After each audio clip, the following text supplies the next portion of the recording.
Hey everybody, it's Coin Snobz. I'm Keith, And I'm Jason. and today we're going to go through a mixed box of nickels. I went to my bank and asked for customer apps, and he said I have like a whole box of nickels.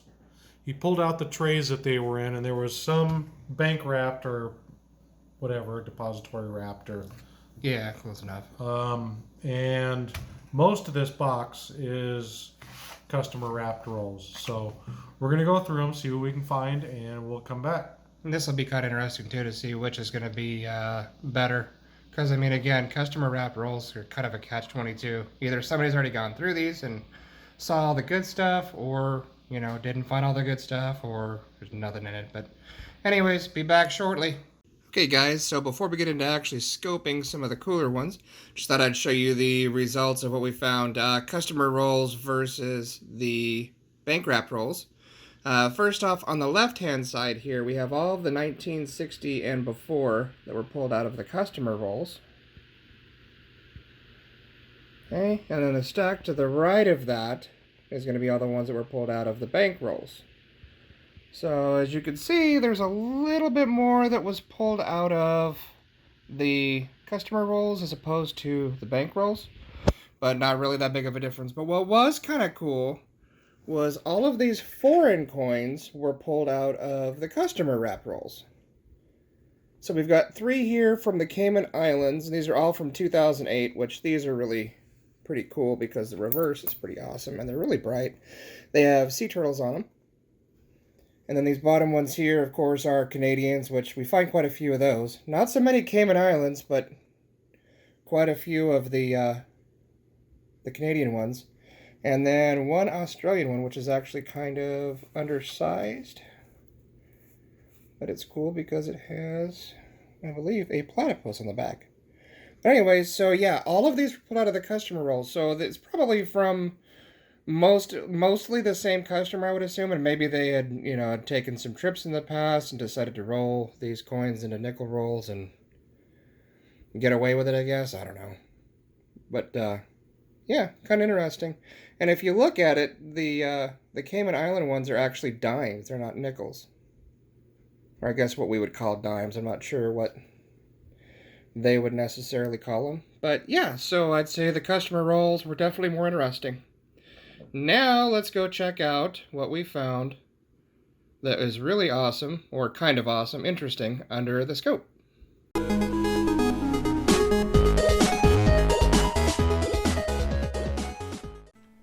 Hey guys, and welcome back. I'm going to go ahead and check out some of these things under the scope.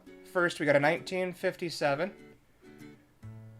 Pretty much exactly what you'd expect to find in a 1957 nickel that's been circulating probably close to the entire time that it's been struck. But I wanted to show this to you because this is a great example of how the mint used to strike individual working dies with the mint mark.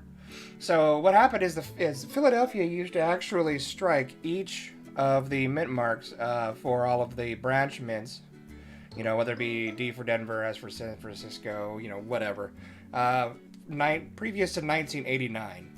And they actually had to hand align the mint marks, and sometimes they got them a little bit off. That's why you see, there's different placements of mint marks. Some are higher, some are lower, to the left, to the right, whatever. But sometimes they also got them a little bit crooked. And as you can see, this one is more than a little bit crooked. So I wanted to keep that and show you guys. Kind of cool, interesting. Okay, then we got ourselves a terrible looking 1991 Philadelphia. Not something that you'd necessarily look twice at. It was definitely a casino coin, and by casino coin, I mean it spent time in a slot machine banging around with other nickels, and that's why you have all of these excessive amounts of bag marks. I mean, it just looks awful. But if I take this coin and I flip it, you can see that it is pretty rotated. So even though it spent a lot of its time in a slot machine, and it's got crimper damage and all that fun stuff, still going to keep it because that's an error. Especially in a more modern coin, you don't really see very many rotated dies like this. I mean, this is probably maybe 20%, I don't know, 20-25%. But yeah, I mean, that's That's pretty cool. You never find stuff like that. And that right there just shows you gotta make sure you look at every little tiny detail of these coins. Die orientation, everything. And this one, 1963D, and as you can see right here, this is struck through debris. Right to the bottom left of the 6 and 63. And basically what's happened there is a lot of times little metal shavings or, whatever, impurities will get between the planchet and the hammer die, the die that actually comes down and strikes the coin. And it leaves that imprint. Sometimes they could be retained, which means that the piece of metal or whatever that was there actually stayed with the coin, which is extremely rare, but nonetheless, this is struck through debris. And it's a 63 Philadelphia.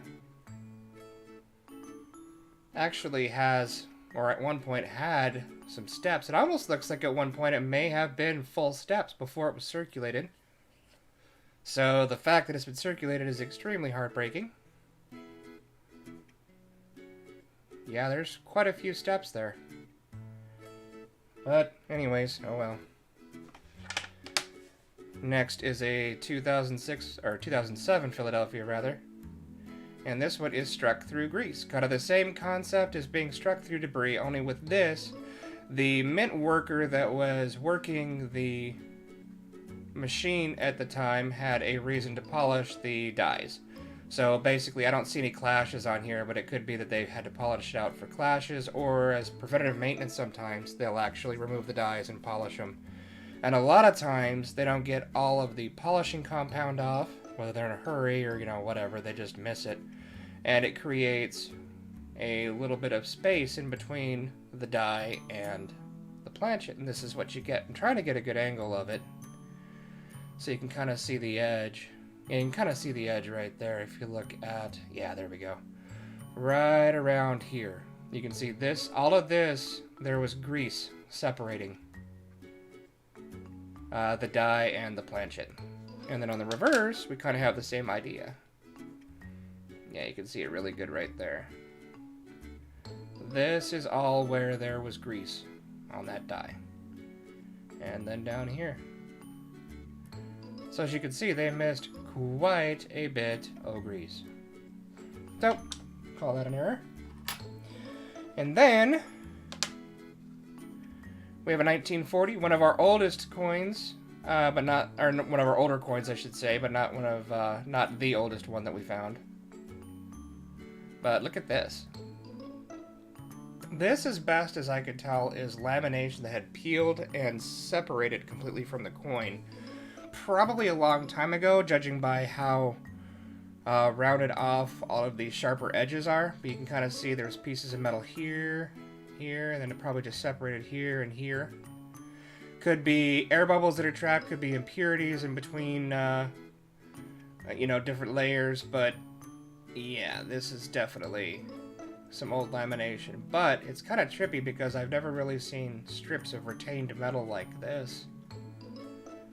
I mean, this is just, this is all lamination, a little bit up here. All of this, obviously, as you can see these edges, this is lamination, maybe even a little bit down here. It's just older and been well rounded off from being circulated. But, I don't know, it's kind of trippy. I've never seen that before. It's really, really interesting to see that.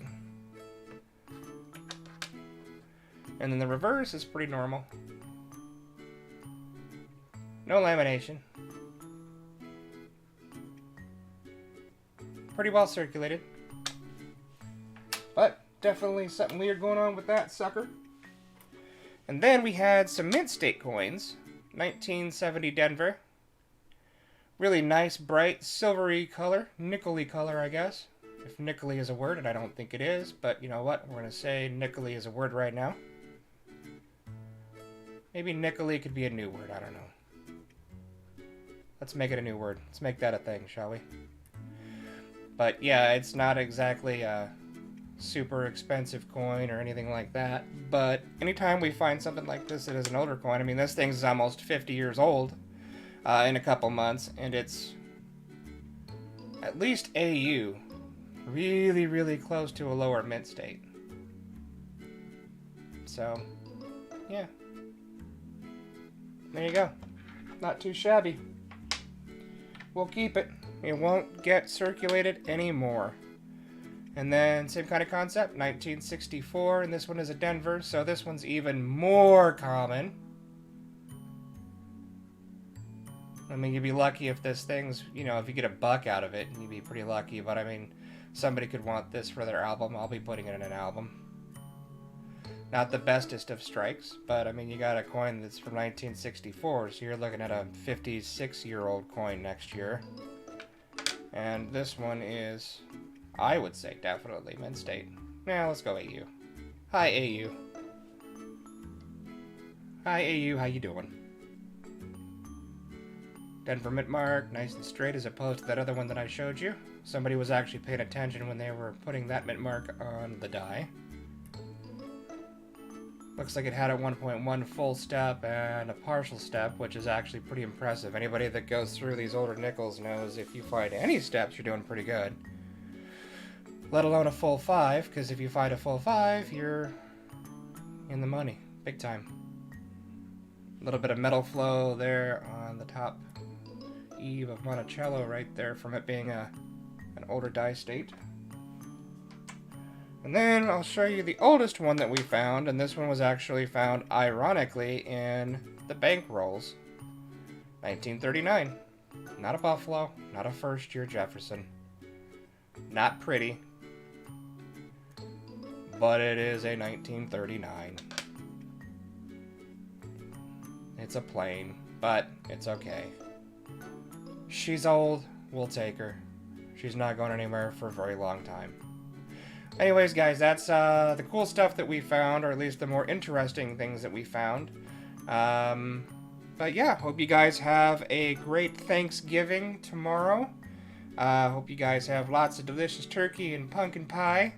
And, you know, have fun with your families, and hopefully you get to see some people that you haven't seen in a while, or just, you know, even if you're by yourself, enjoy it. More turkey for you. Until we see you next time, God bless, love you all. And we'll see you soon. Thank you.